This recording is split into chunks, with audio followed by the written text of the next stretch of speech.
Bien, muy buenas tardes a todas y todos. Bienvenidos a esta 13ª sesión de nuestro seminario IUS, Encuentros para el Diálogo Constituyente de la Universidad San Sebastián.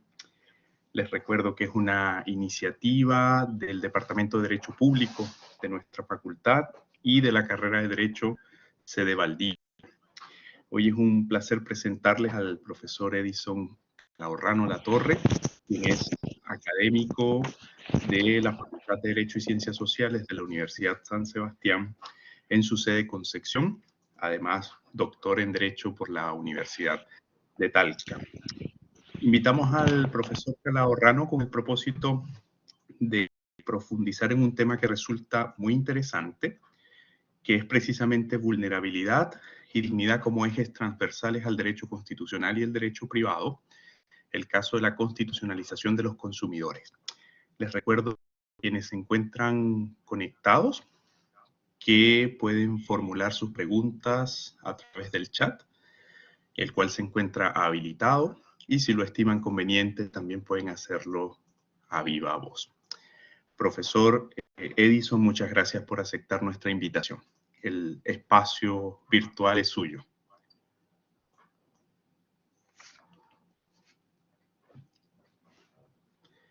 Tenemos una dificultad técnica. Se ha desconectado nuestro expositor. Parece estar reconectándose. Les reitero la información. Se trata del profesor Edison Calahorrano Latorre, académico de la Facultad de Derecho y Ciencias Sociales de la Universidad San Sebastián en su sede Concepción, profesor de Derecho Civil e investigador. Y se propone desarrollar la temática vulnerabilidad y dignidad como ejes transversales al derecho constitucional y el derecho privado, el caso de la constitucionalización de los consumidores. Vamos a esperar que se conecte nuevamente nuestro expositor para darle el uso de la palabra.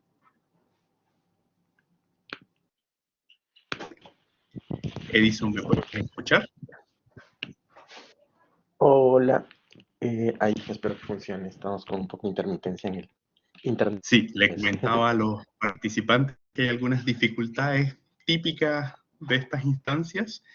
Te había presentado previamente y había dado cuenta del tema por el cual te invitamos. Entonces, puedes hacer uso de este espacio y te escuchamos. Muchísimas gracias. Bueno, en primer lugar, agradezco la invitación del profesor Luis Palacios y de la sede de Valdivia. Me parece muy interesante esta iniciativa que están realizando, bueno, con mayor intensidad, mientras el proceso de discusión estaba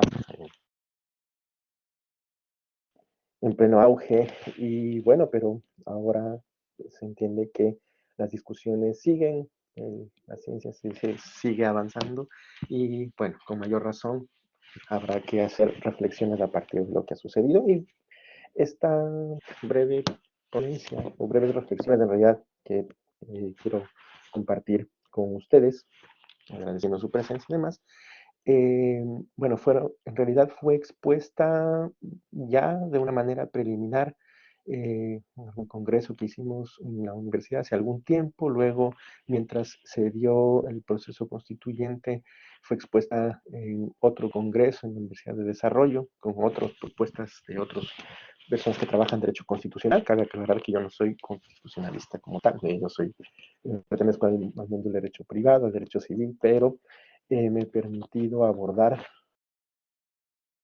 derecho privado desde la noción de los derechos fundamentales. Y eso es lo que he intentado hacer y con estas reflexiones a partir de lo que serían los derechos de los consumidores, lo que en Chile se denomina el derecho del consumo. Y bueno, a lo largo de estas al menos 3 exposiciones en congresos y con pares que han podido percibir estas reflexiones, bueno, he ido recopilando observaciones y esta es una versión un poco más actualizada y sobre todo ya posterior al proceso, así que de todos modos estoy abierto a cualquier observación. Esto es un proceso de construcción, así que mucho más interesante, incluso si es que lo hacemos de esa manera, ¿no? Bueno, a ver, en primer lugar, hay que decir que dos nociones que son la vulnerabilidad y la dignidad no son realmente ajenas para el derecho público, ¿verdad? Estoy entre constitucionalistas, la mayoría entiendo acá, y efectivamente son dos palabras que resuenan ampliamente, ¿no?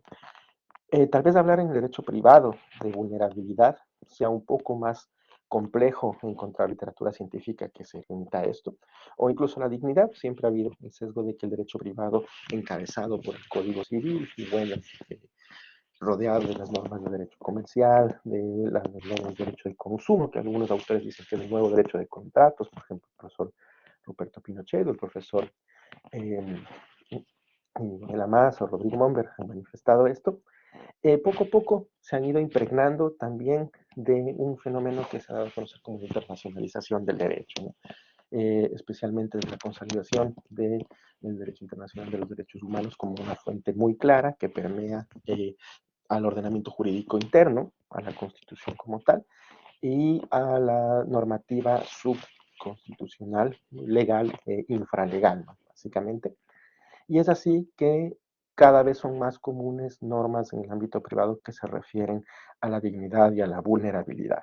En el derecho de familia probablemente es donde aparece con mayor auge. Tenemos una norma reciente sobre el sistema de protección de la niñez y adolescencia, que también me voy a referir tangencialmente, que aborda directamente estas nociones, entre otras.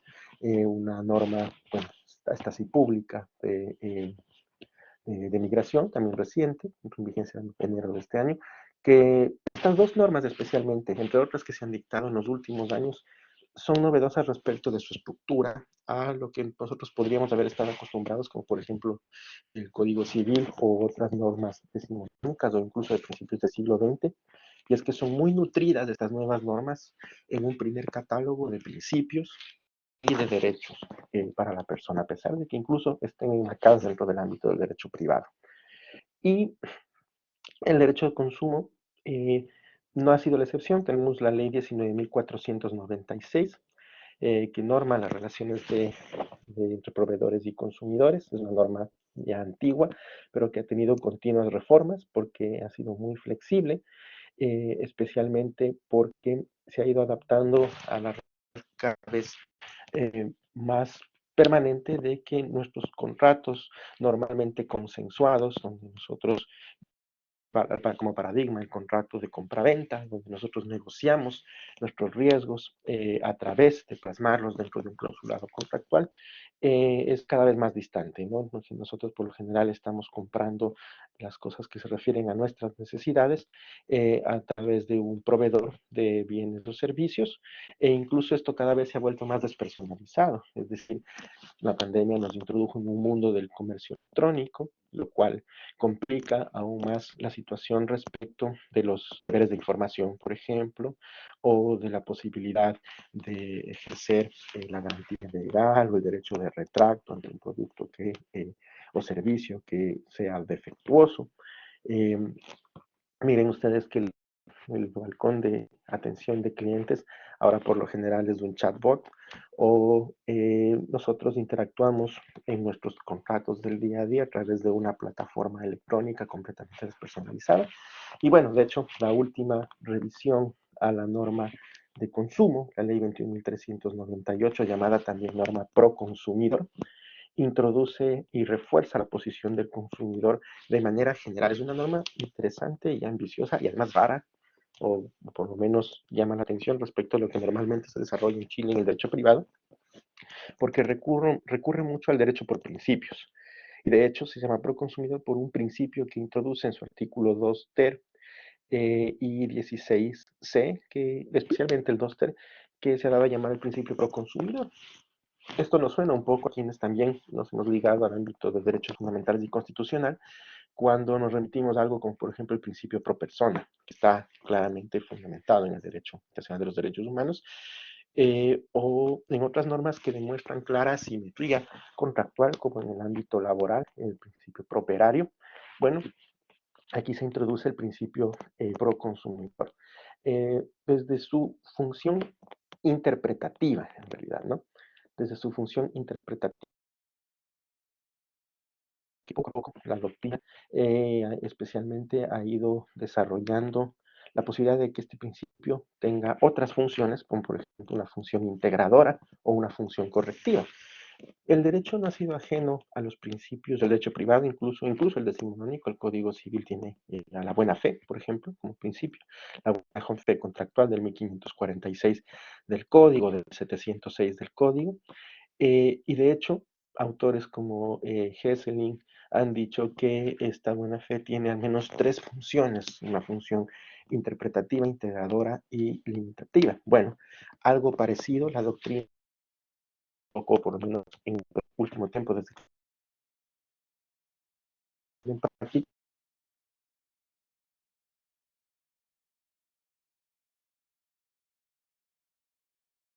intentado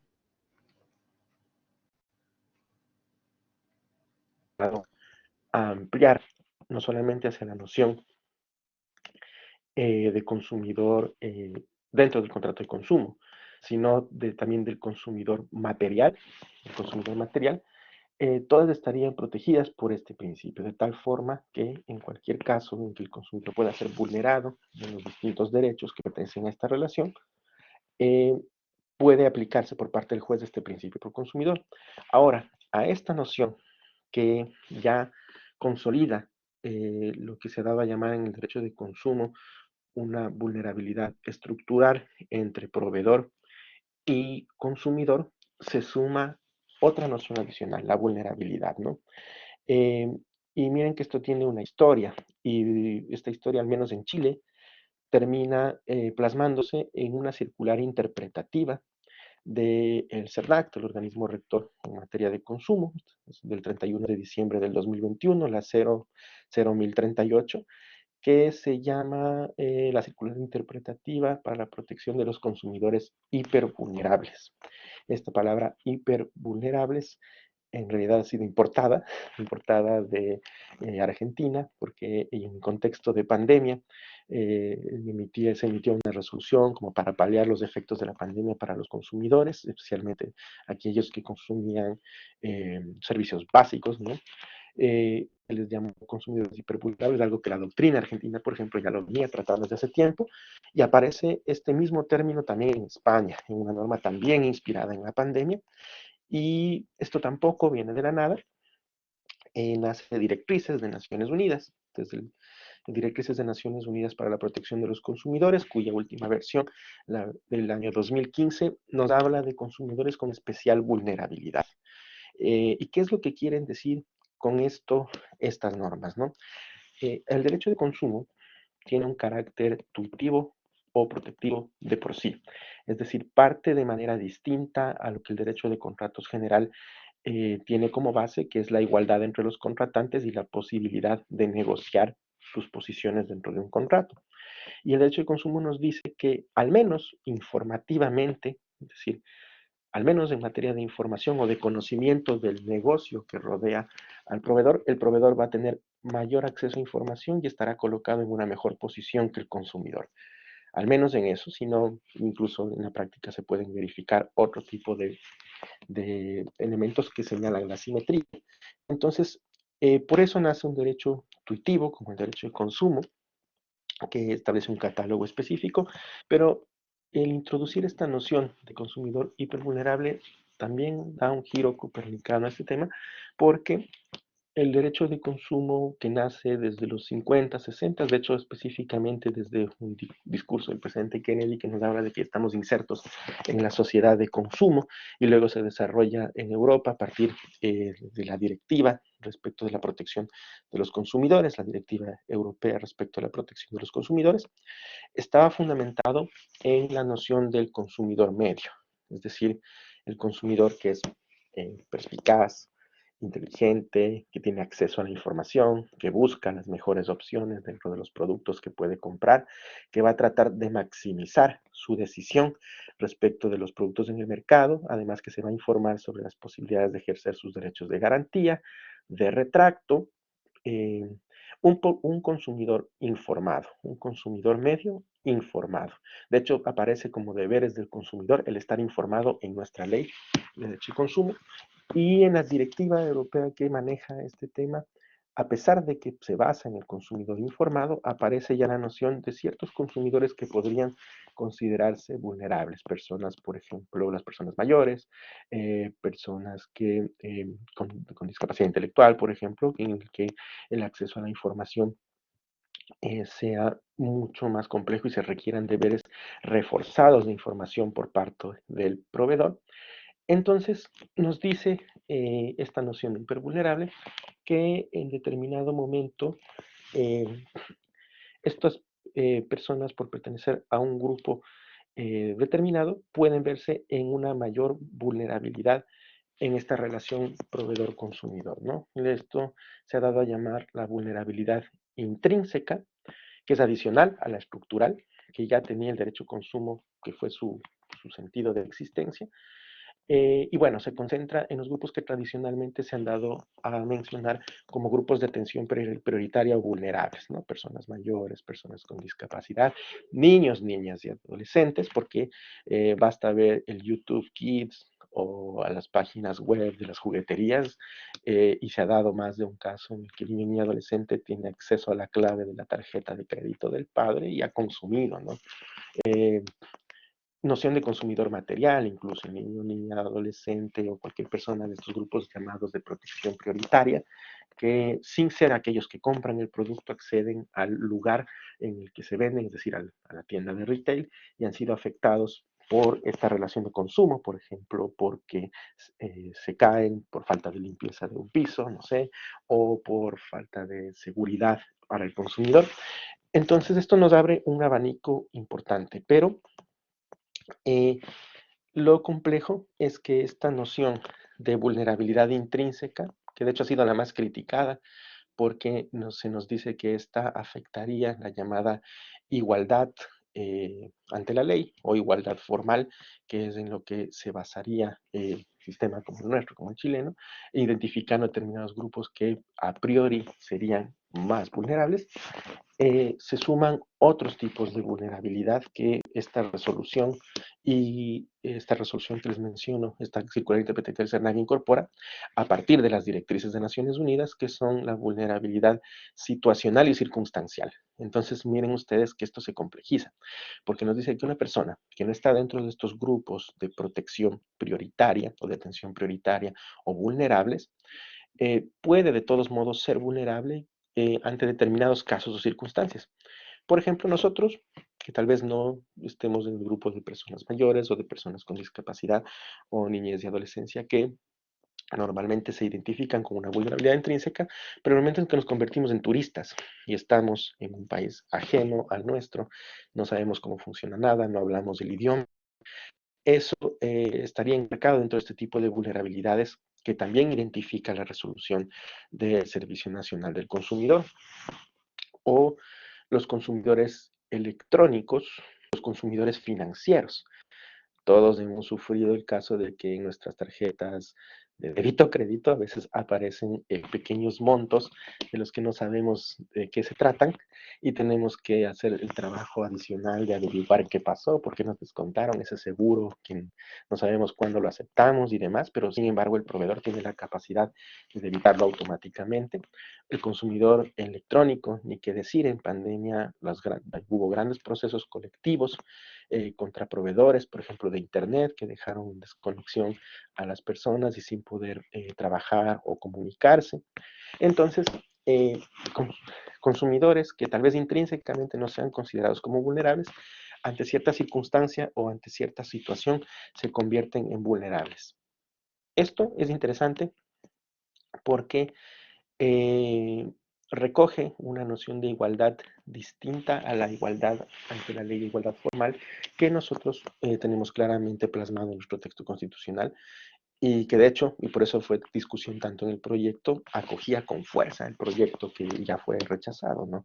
La noción de igualdad material o sustantiva, que de hecho no es ajena a Latinoamérica. Las constituciones que se han dado a llamar de la oleada del nuevo constitucionalismo latinoamericano, algunos como en Ecuador le han dicho el nuevo constitucionalismo andino incluso, o constitucionalismo transformador, todas van en la línea del reconocimiento de la igualdad material y de la necesidad de establecer medidas de acción afirmativa para el fortalecimiento de estos grupos que se encuentran expuestos a la vulnerabilidad. Sí, eso ha tenido críticas. De hecho, cuando hemos sometido estas ideas a grupos de constitucionalistas, privatistas y demás, todos me han dicho en primer lugar, pero eso ataca a la igualdad formal. Eh, sí, ahí tenemos que, es un punto de debate, ¿no? Pero si nosotros asumimos que en nuestra sociedad en este momento vivimos en una sociedad de riesgos y que efectivamente la pandemia tal vez nos enseñó algunas cosas sobre la susceptibilidad a la vulnerabilidad que tenemos, probablemente esta noción al menos pueda ser útil o algo podemos rescatar de ella, ¿no? ¿Qué más podemos verificar respecto a esto?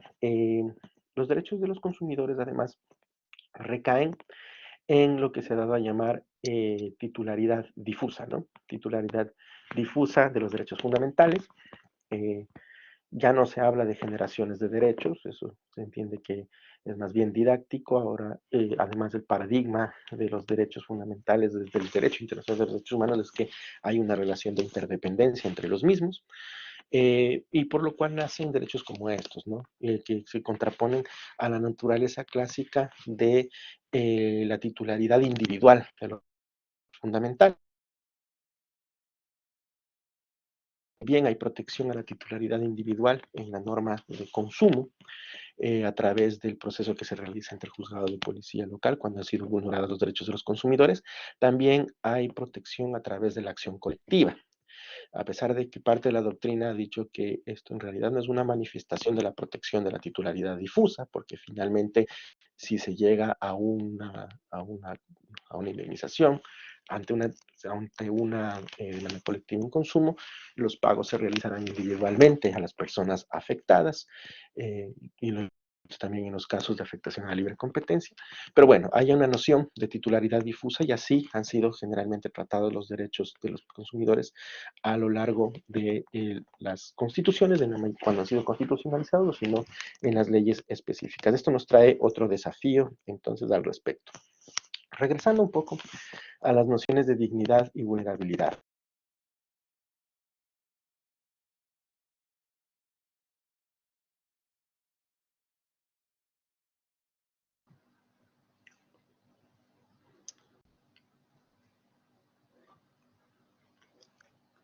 Hay un problema de intermitencia en la conexión del profesor Edison, pero entiendo se está reconectando en este momento. Vamos a darle unos minutos.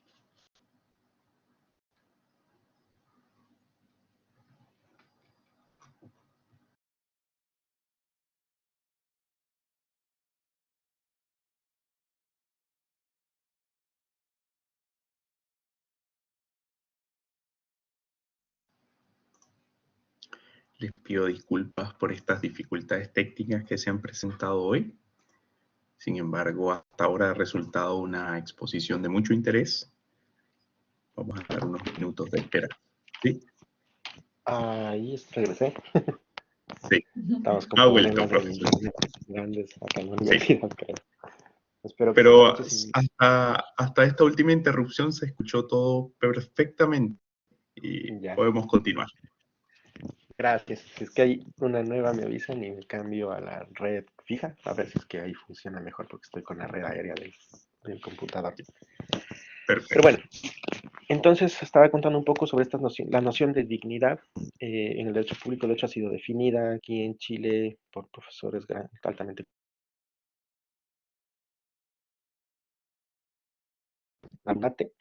básicamente entendida como proscripción de la instrumentalización del ser humano, ¿no?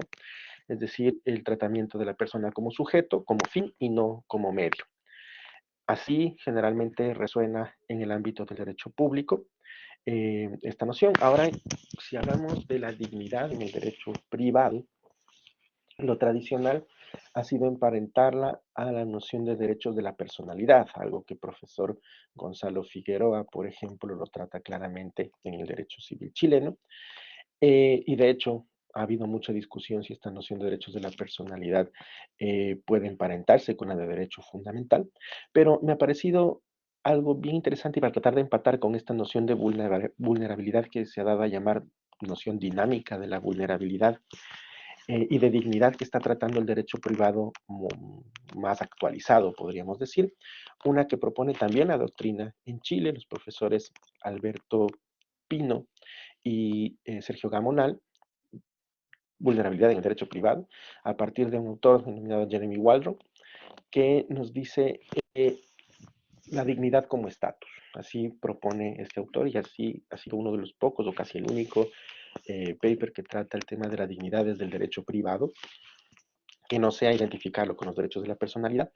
Dignidad como estatus, es decir, como una situación, así como esta palabra estatus puede generar, o más bien ya, provocarnos discriminación, es decir, ser una diferenciación o grado dentro de las personas.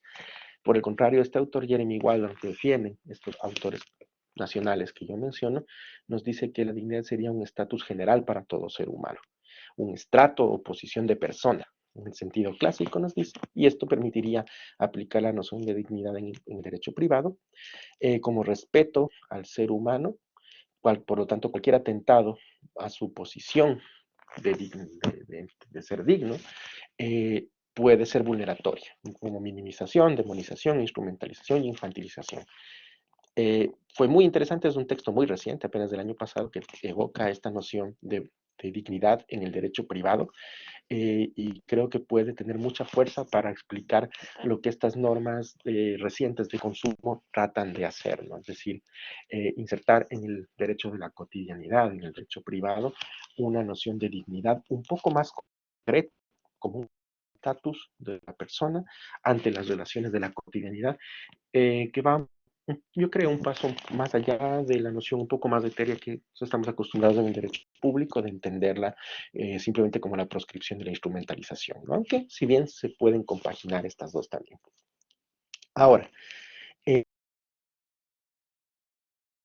a la vulnerabilidad, a pesar de que ya he explicado cómo esta norma del CERNAC trata la vulnerabilidad y se adscribe a entenderla desde una perspectiva dinámica, no solamente intrínseca para ciertos grupos que pueden ser más susceptibles a la misma, sino también a una situación concreta de la persona consumidora en este caso, o a una circunstancia concreta, y expliqué con los ejemplos.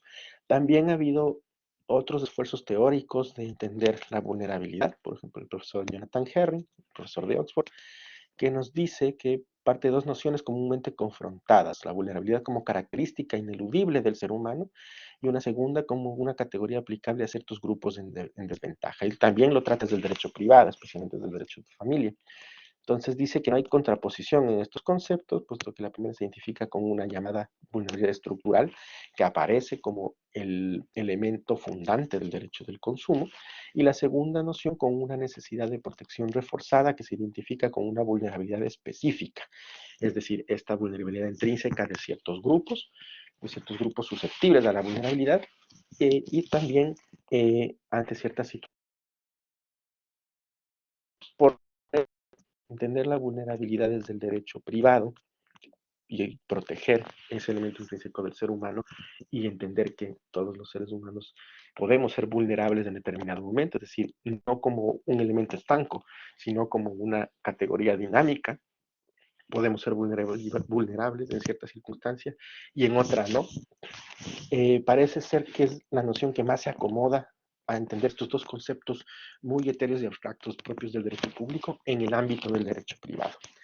Ahora, a partir de todo esto, surge de las directrices de Naciones Unidas, de la primera versión 16 de abril de 1985, la última del 2015, la noción de consumidor vulnerable y que se ha dado a denominar en la doctrina latinoamericana consumidor hipervulnerable, que si bien el nombre nos suena un poco extraño, de hecho yo en algún texto denuncio el nombre, me parece que no sería el más adecuado de utilizar y opto por otro llamado consumidor con vulnerabilidad agravada. Sin embargo, el término se hizo muy popular y también fue adoptado en Chile, pero lo que quiere decir simplemente es que a la vulnerabilidad estructural se suma otros criterios, ¿no? Desde el derecho internacional de los derechos humanos, o incluso desde el derecho constitucional, desde la parte dogmática más actualizado, se ha dado a denominar esto también como interseccionalidad. Interseccionalidad. Es decir, tenemos que verificar que una persona puede ser una persona mayor, a la vez estar afectada por una discapacidad y a la vez estar en situación de movilidad humana o ser migrante. Y estos tres elementos en conjunto, sin duda, eh, deberían provocar en el sistema que lo protege eh, una intensificación en el ámbito de protección, ¿no? Sí, y efectivamente, como interseccionalidad se ha dado a conocer esto en lo más actualizado que he visto, al menos en el derecho público, ¿no? Y parece que todo esto está impregnada en esta resolución del CERNAC, muy inspirada por Naciones Unidas, que si bien es una norma de rango menor, de carácter administrativo, es obligatoria de interpretación para los funcionarios del Servicio Nacional del Consumidor, orientativa para los jueces nada más, a pesar de que ha tenido su cierto nivel de popularidad en la doctrina y también entre discusiones judiciales, aunque hay muy poca jurisprudencia como tal, pero por lo menos en las discusiones ha emanado. Y la ponencia se dirigía especialmente a verificar si esta noción aparecía en su momento en el proyecto que se estaba planteando, ¿verdad? O ha aparecido en la trayectoria de la constitucionalización de los derechos de los consumidores en Chile y en Latinoamérica.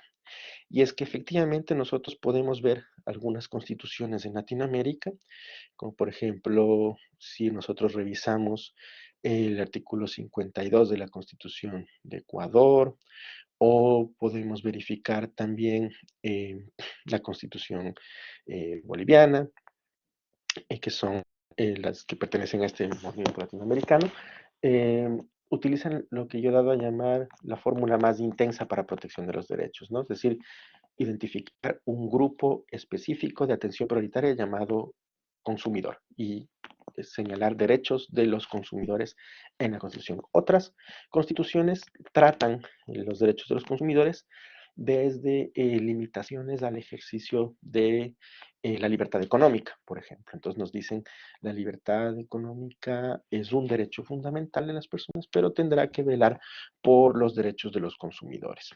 Otras las tratan desde, bueno, simplemente las mencionan, o desde la mitigación de concentraciones ilegítimas, es decir, ligado más bien hacia el tratamiento de la competencia desleal, y otras ni siquiera la mencionan, Uruguay y Chile, por ejemplo, no las mencionan. En Europa, ¿qué pasa? La Directiva 2005-29 del Parlamento Europeo habla de los consumidores con cierto nivel de vulnerabilidad, más bien ligada a la noción de vulnerabilidad intrínseca, pero realmente las constituciones tampoco tienen un catálogo expreso de derechos del consumidor eh, en su totalidad, ¿no? Entonces, a partir de esto, la duda era, ¿se introducen o no se introducen los derechos de los consumidores en el proyecto de constitución? Y bueno, habrá que ver si esa misma consulta sigue vigente. Los que decían sí, decían que toda Latinoamérica, excepto Chile y Uruguay, eh, los tienen consagrados, por lo que deberíamos consagrarlos. ¿Parece suficiente? Obviamente no, eso no es un argumento suficiente. Segundo, los derechos de los consumidores requieren una comprensión de la Constitución como una norma de directa aplicación, que ha sido la regla en el constitucionalismo contemporáneo, de aplicación directa y no simplemente programática, y eso ya era un desafío. Se abogaba entonces que esto tenía sentido si es que la norma constitucional tenía este carácter normativo fuerte, ¿no? Por el contrario, quienes abogaban en contra decían que no había necesidad, que ya legalmente se encontraban protegidos los derechos del consumidor, había incluso un organismo rector, había acciones específicas, por lo que no tendría sentido que esté en la norma suprema. Además, la Federal Trade Commission de los Estados Unidos y la mayoría de los estados europeos los tienen consagrados de carácter legal y sin embargo tienen, sin duda, un sistema de protección de los derechos del consumidor más fortalecido que lo que podrían tener los países latinoamericanos que lo han constitucionalizado, eso es verdad, son más eficaces. Sin embargo, una noción que sí ha sido importante, más allá de estos argumentos a favor y en contra, y que sí es un dato objetivo, es que incluso en el ámbito europeo ya no hay dudas en que la simetría en esta relación entre consumidores y proveedores cada vez se hace más grande, ¿no? Tal vez ustedes han escuchado del smart contract, por ejemplo, o habrán escuchado el comercio electrónico en general, es decir, cada vez hay una brecha más grande entre consumidor y proveedor, por lo que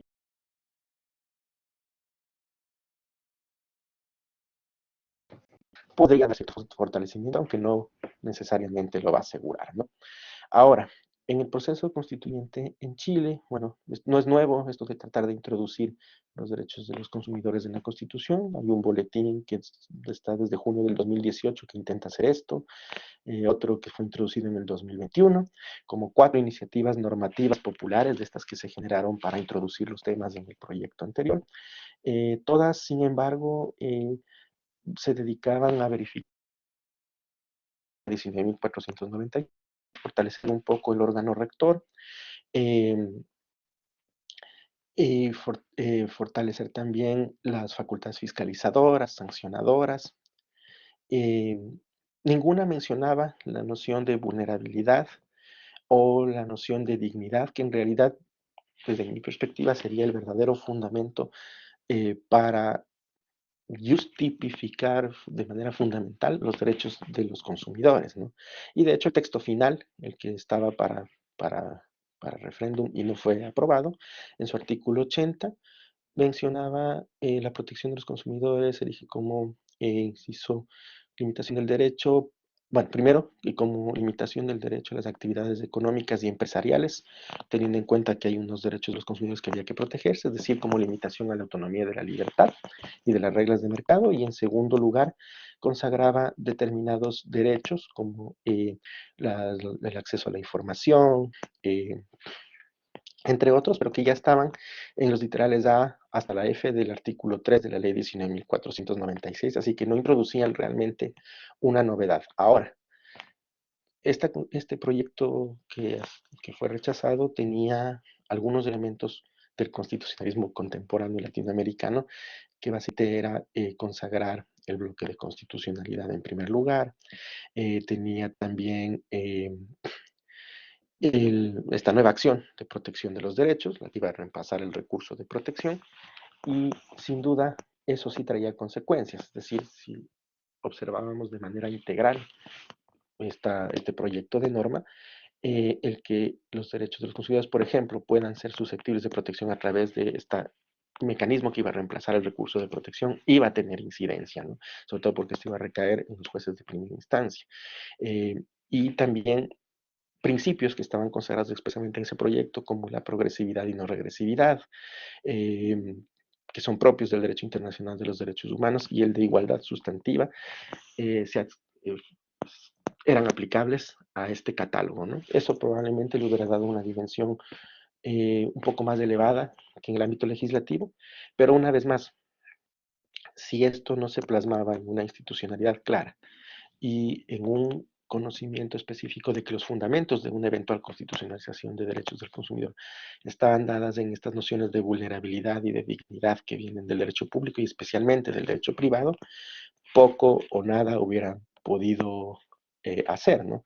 Y es de hecho lo que se ha manifestado en varias de los ordenamientos jurídicos que han decidido constitucionalizar estos derechos en Latinoamérica y sin duda la institucionalidad como tal no ha respondido a lo que ha significado elevar a rango constitucional este derechos en algunos que los han plasmado, ¿no?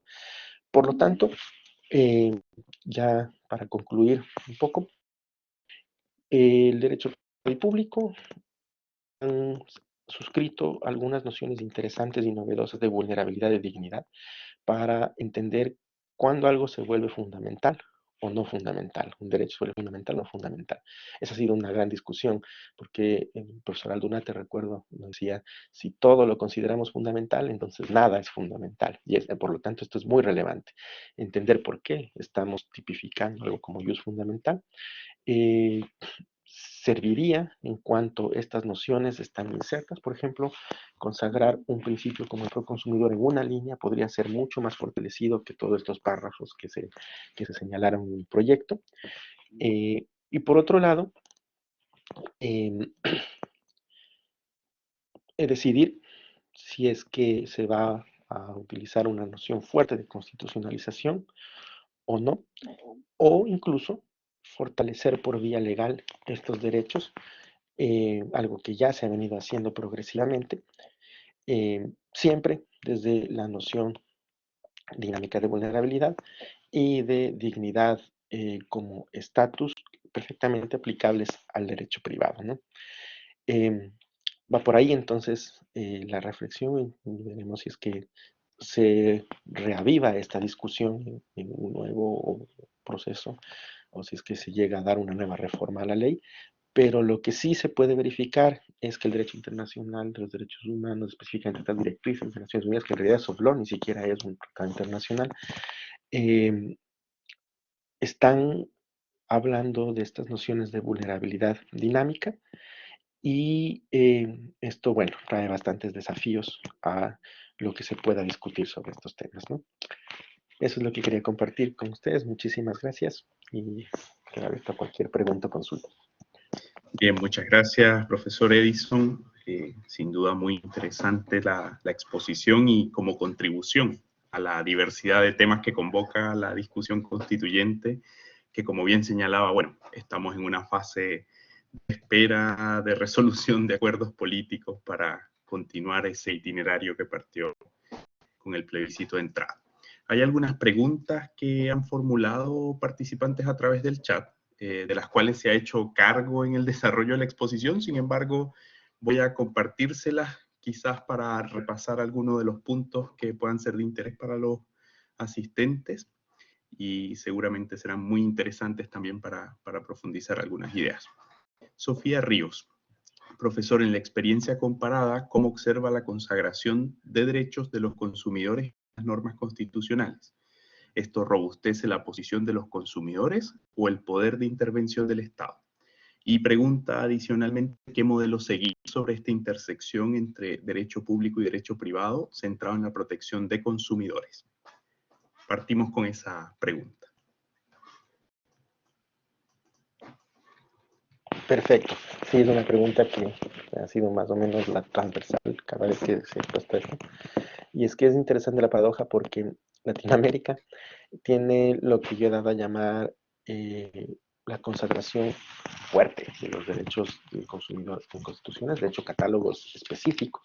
Ecuador y Bolivia son ese caso, o por lo menos una referencia directa como limitación a la libertad económica o la libertad de empresa, por ejemplo, o también muy ligado a la noción de fortalecimiento de la libre competencia. Latinoamérica se caracteriza por una protección expresa y amplia, robustecida de esto, pero en la práctica la eficacia no ha sido, no ha sido la regla, ¿no? Por el contrario, Europa casi no tiene constitucionalizados estos derechos, me parece que por ahí España es la excepción, o unas muy pocas, pero tiene un sistema de carácter legal muy fortalecido, una institucionalidad también muy fortalecida, y basta ver, por ejemplo, los deberes de información o la proscripción de publicidad engañosa, cómo funciona en los países europeos, con gran ímpetu en la erradicación de cláusulas abusivas o en la verificación de que la publicidad, por ejemplo, no afecte o vulnere derechos. Entonces, esto lleva a pensar, o Estados Unidos, por ejemplo, también, como mencionaba, esto lleva a pensar que no necesariamente la fórmula es constitucionalizar los derechos del consumidor, implica mayor fortaleza de los derechos del consumidor. Puede perfectamente estar consagrados en el ámbito legal y funcionar un sistema de protección importante. Ahora, si es que hay coherencia entre la política pública, podríamos decir, y la institucionalidad protectora y la seriedad en tratar estos derechos, y a eso se suma una consagración constitucional con herramientas procesales efectivas, ahí sí que podría haber un potenciamiento de los derechos, ¿no? Pero eh, caso contrario, queda como letra muerta en realidad, una bonita consagración constitucional, pero con muy poca efectividad, que bien podría simplemente de manera legal fortalecerse. Mm. Una segunda pregunta la plantea Tomás Hidalgo. Gracias por su exposición. En su criterio, ¿cuáles son los principales desafíos de la protección de los consumidores en Chile? Y esta es una pregunta que está relacionada, pero más bien al interés de investigación del estudiante. Tomás es estudiante. ¿Qué otros vínculos permiten evidenciar la relación entre el mundo del derecho privado y público? ¿Podría darnos su correo para mayores consultas? Ahí está la pregunta y la pregunta anexa. Claro. Miren que los derechos de los consumidores desde la expedición de la ley de 1496 y las continuas reformas que se han dado, especialmente se han concentrado en el- igualar nuevamente las posiciones de ambas partes, ¿no? Es decir, en resolver esta simetría que ha sido dada a llamar como vulnerabilidad estructural. Por eso es que tenemos acciones colectivas, individual trata de ser eficiente, a pesar de que está enraizada en la justicia de policía local, que tiene algunos defectos más bien de funcionamiento. Poco a poco la jurisprudencia ha ido avanzando bastante en el reconocimiento de nociones como, por ejemplo, de consumidor material, sobrepasar el ámbito del contrato y ahondar en el acto de consumo, proteger desde el acto de consumo. Eh, La jurisprudencia ha reconocido poco a poco el daño moral, por ejemplo, a pesar de que la noción de daño es más amplia que la afectación de un derecho desde el mundo del derecho civil y privado. En general se entiende como la afectación a un interés jurídicamente protegido, entonces es más amplia aún. Y poco a poco el reconocimiento del daño moral en este ámbito también se ha ido andando. Ahora, ¿qué desafíos tienen? Yo considero al menos que justamente sería el plasmar estas nociones que ahora ya las tenemos en una circular interpretativa, bien interesantes pero bien complejas, vulnerabilidad y dignidad en el consumo, y entender que no estamos únicamente frente a una parte contractual dentro de la noción de contrato de consumo, sino ante una persona consumidora, una persona consumidora dotada de dignidad y susceptible de ser vulnerable en circunstancias, situación o a veces intrínseca.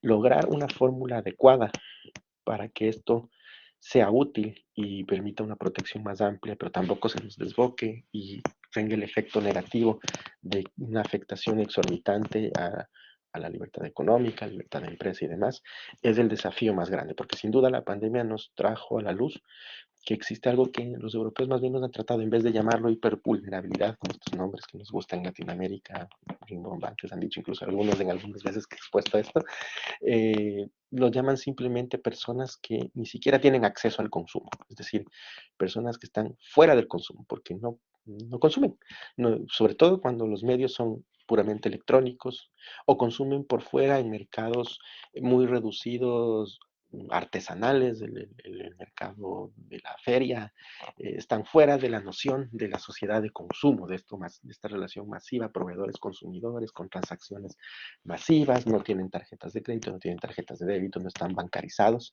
Eh, entonces, hay una falta de acceso al consumo.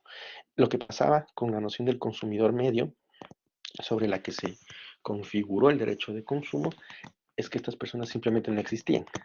Había el consumidor medio, el informado, el bancarizado, el que maximiza sus decisiones, el que, eh, el que trata de verificar sus mejores opciones, muy en esta noción de la elección racional, ¿no? Del que se dice en políticas públicas, de la elección racional, el que está bajo esa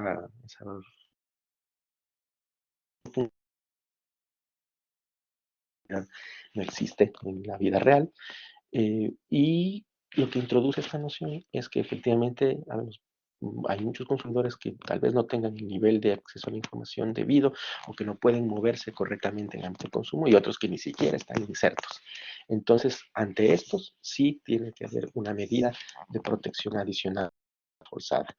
Encontrar un mecanismo adecuado y si la Constitución puede aportar en algo y el equilibrio entre los derechos en pugna. Ese sería el principal desafío del derecho de consumo desde mi punto de vista. Y ese es un trabajo no solamente de derecho privado, sino también de derecho público. Y ahí es donde estos espacios permiten la convergencia de ambos, porque esta suma divisio, derecho privado y derecho público, realmente cada vez se está volviendo más artificial, ¿no? Nos damos cuenta que el derecho de familia ya se ha constitucionalizado, que el derecho de contratos está apelando muchas veces a nociones también de dignidad, vulnerabilidad o de justicia contractual. De hecho, la integración del derecho privado ya es un movimiento internacional, eh, y en Europa especialmente. Así que hay muchos resquicios para esta fusión de los dos grandes tipos de derecho, ¿no? O dos grandes clasificaciones del Bien, derecho. perfecto. Allí en el chat dejé igual el correo electrónico del profesor Edison para las consultas adicionales que seguramente va muy amablemente a contestar. Hay Sí, una con todo gusto. tercera, sí, hay una tercera pregunta y refiere a la discusión constituyente, ¿no?, que se llevó a cabo y que concluyó en esta primera etapa con el plebiscito de salida, ¿no? Si es que en el marco de esa propuesta se consagraron normas orientadas a la protección de consumidores vulnerables. Y respecto a la Constitución vigente, ¿es posible con las normas y principios de la Constitución vigente configurar un estándar de protección más fuerte, entiendo, para los consumidores? Ujú. Bueno, en el proyecto de manera expresa no estaba, ¿no? Es justamente una de las críticas que yo he referido. eh, no consagraron nada más de lo que ya estaba en la ley 19.496. Las novedades tal vez del proyecto eran que se fortalecía el organismo rector y también que, eh, bueno, la propia existencia de un catálogo de derechos, a pesar de que no innovaba demasiado respecto a lo que la ley ya estaba, tomaba, por ejemplo, esta protección intermedia que he dado a llamar, de limitar libertad de empresa y libertad económica a la protección de los derechos de consumidores. Eso ya en la práctica había que tener mucho cuidado también, pero llegaba hasta ahí. Como decía, pero sí lo vemos en el contexto integral de cómo estaba el proyecto, que introducía progresividad y no regresividad, que introducía una nueva acción de protección eh, amplia para todos los derechos y no solamente para ciertos derechos, eh, entre otros elementos, sobre todo interpretativos del bloque de constitucionalidad, por ejemplo. eh, Eso cambiaba el panorama y habría un abanico por el cual probablemente, al menos el desarrollo dogmático y también jurisprudencial, podía explorar ciertos caminos a partir de ese artículo 80 y 81 del proyecto, ¿no? Ahora esto ya quedó como para la historia del derecho y también para retomar lo que tal vez pudo haber sido útil. Tenemos el texto nuevamente al que estamos acostumbrados y la protección de los consumidores sigue siendo fortalecida básicamente desde el ámbito legal, pero también tiene su reminiscencia constitucional, pero en derechos, lo que hemos dado a llamar protección indirecta, ¿no? Así como a veces Mm, utilizamos la propiedad para proteger ciertos derechos, también el derecho a la vida, el derecho a la libertad, el mismo derecho a la propiedad, permiten la protección indirecta. Tal vez esto se hubiera superado con la consagración expresa de los derechos de los consumidores, pero nos sigue funcionando como fórmula medianamente eficaz con la ley que se tiene y con la constitución que está a este momento vigente, ¿no? Carmen Rodríguez pregunta, ¿podría puntualizar nuevamente sobre la noción de hipervulnerabilidad? Y añade si los derechos de los consumidores en contextos digitales se conectan con los derechos fundamentales digitales. Ahí están esas dos preguntas de Carmen. Uh -huh.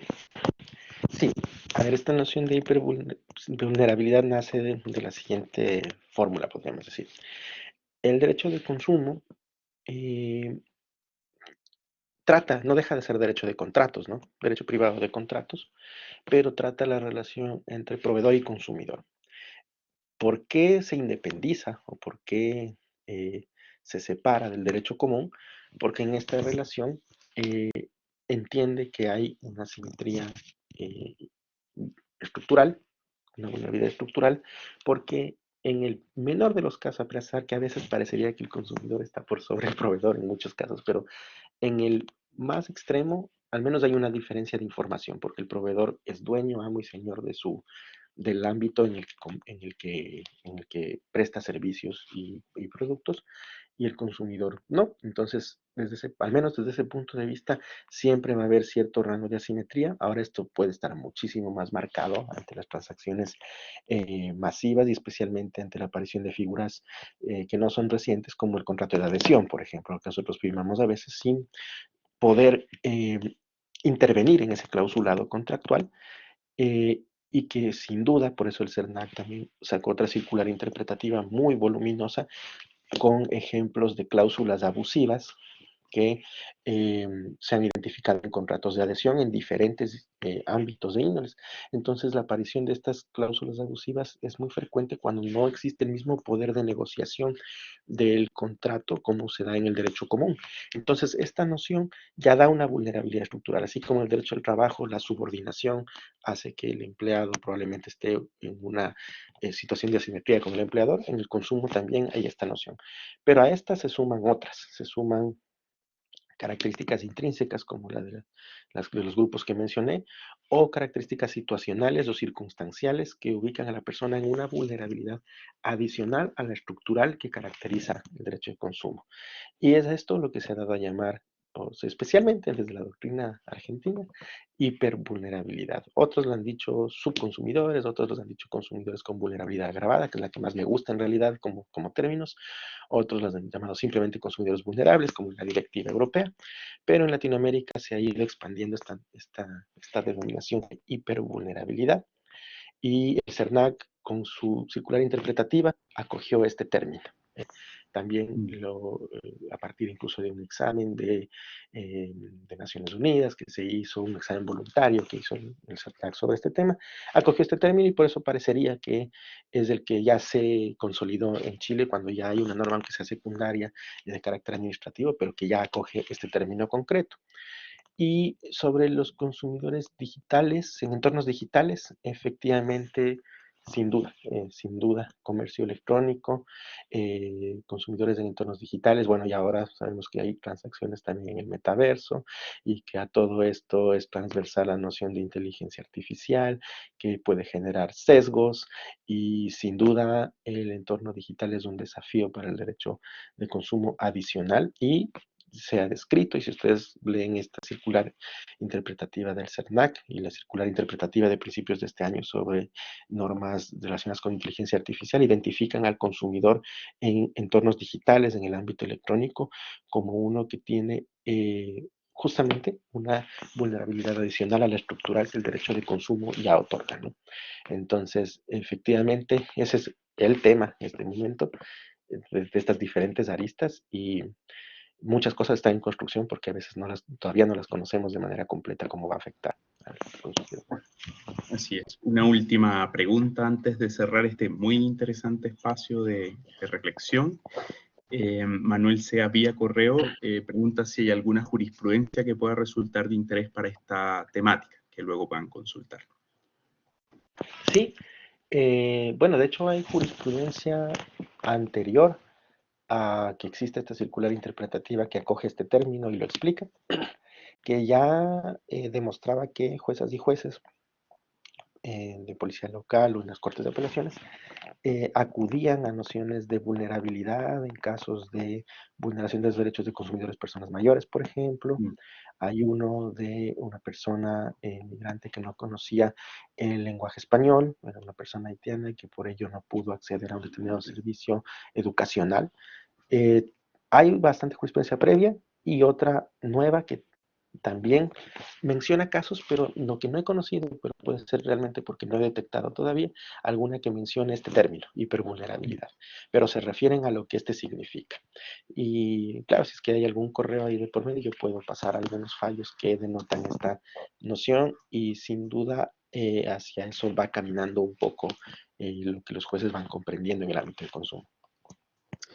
Muy bien, profesor. No vamos a abusar más de su tiempo y cumplimos con la hora programada para el seminario. Quiero agradecerle en nombre de la carrera de Derecho de Valdivia y el Departamento de Derecho Público que haya aceptado entusiastamente nuestra invitación. Y bueno, esperando también en una próxima oportunidad hacerlo de manera presencial, para que visite Valdivia y además tengamos oportunidad de conocernos personalmente. No, muchísimas gracias a ti, Luis, a todo el grupo que está desarrollando estos coloquios y por mí encantado. Y a todos quienes estén interesados en estos temas de alguna manera, con gusto pasar la información. Y sí, ojalá podamos hacerlo presencial, sea allá en Valdivia, acá en Concepción, para podernos ir reconociéndonos poco a poco. Gracias por haber estado aquí. Así es. Quiero agradecer también a los interesados que estuvieron formulando incluso preguntas muy interesantes. Y los dejo invitados para una próxima oportunidad. Estén atentos a las redes sociales de la facultad y de la carrera de Derecho en Valdivia, donde habitualmente notificamos la convocatoria a un nuevo seminario IUS. Profesor Edison, muchas gracias, que esté muy bien, y a todos y todas muy buenas tardes.